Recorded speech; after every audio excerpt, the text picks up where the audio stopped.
It's Friday, the 27th of September 2019. Welcome to your local news for today. In the news, Vice President addressed the UN General Assembly. Ferry service Suriname, Guyana resumed. Road diversions are necessary and advised around the Zwartenhovenbrugstraat. And indigenous and Maroon tribes signed borderline agreement. Ashwin Adin, Vice President of the Republic of Suriname, addressed the 74th UN General Assembly yesterday. The VP represented President Desiree Bouterse during this special UN meeting. He has shown solidarity on behalf of the state in the issue of the Bahamas and other areas affected by natural disasters. Mr. President, I wholeheartedly agree with the Secretary General regarding climate change when he says that now is the time for action and not for empty speeches and promises. It is in this spirit that Suriname initiated and hosted the first high-level meeting for high forest cover, low deforestation HFLD countries in February 2019, because since 2007, HFLD developing countries have received under $2 billion in climate finance, less than 14% of all climate funds committed.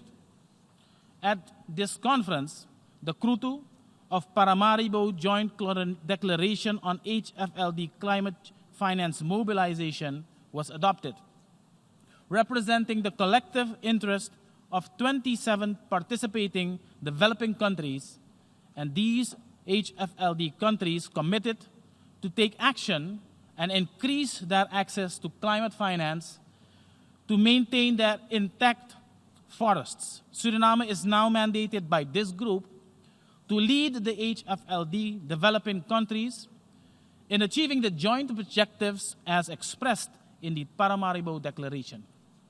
And so, we call for a strong ambition and more action towards global mitigation and adaptation efforts, especially access to finance.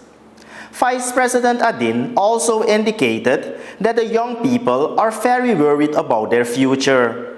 According to him, they have the right to be.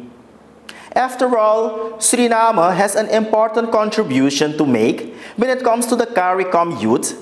Hence, the VP also strongly advocated yesterday the involvement of this group.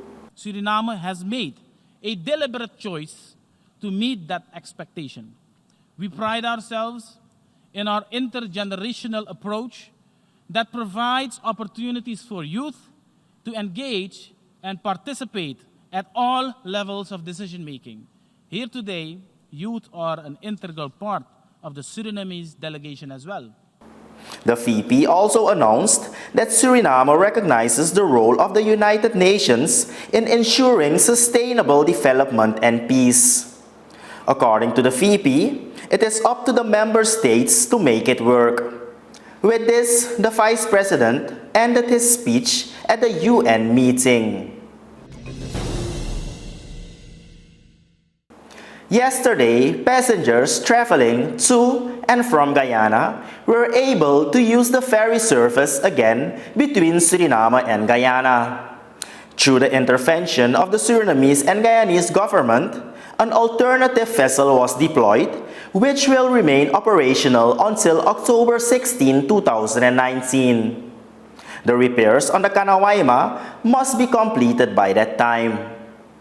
Because it is now low season, the alternative ferry service will only make the crossing vice versa once a day. The Kanawaima ferry was shut down on May 27 due to technical problems. A technical inspection showed that both engines of the ship were defective. Then, the authorities decided not to use the ferry. Next month, after the repair, the Kanawaima will be active again on the Quarantine River. Road diversions are necessary and advised to cope with the traffic rush around the Zwartenhovenbrugstraat.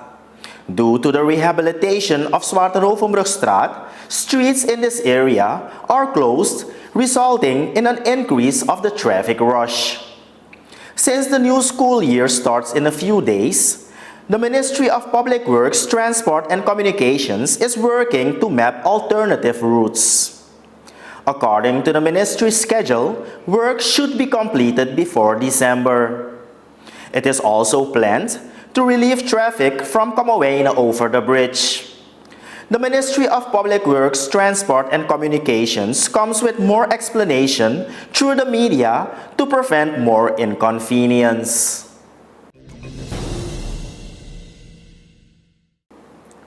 The indigenous and the New Juka tribe from the Lower Maroweina region signed the Borderline Declaration. This happened at the Marshall Creek in the Brokopondo district. Capturing the village boundaries has to do with the land right issue. Ricardo Pane, one of the indigenous village chiefs, says that the border lines were already determined in the traditional way. The consultation to establish the border lines for the villages was conducted in the indigenous village of Erowarte on September 16. Due to the absence of a few dignitaries, the decision was taken at the time to sign the statement in the Brokopondo district. That signing also took place last Wednesday. This implies that the good neighborhood and shared use of the forest and the land covering the living areas will not stop to exist. However, there will have to be consultation when one community wants to develop economic and/or commercial activities in the area that belongs to the other tribe. Thank you for joining us during this Friday edition of Your Local News for today. Have a great weekend and remember to always be yourself and stay positive.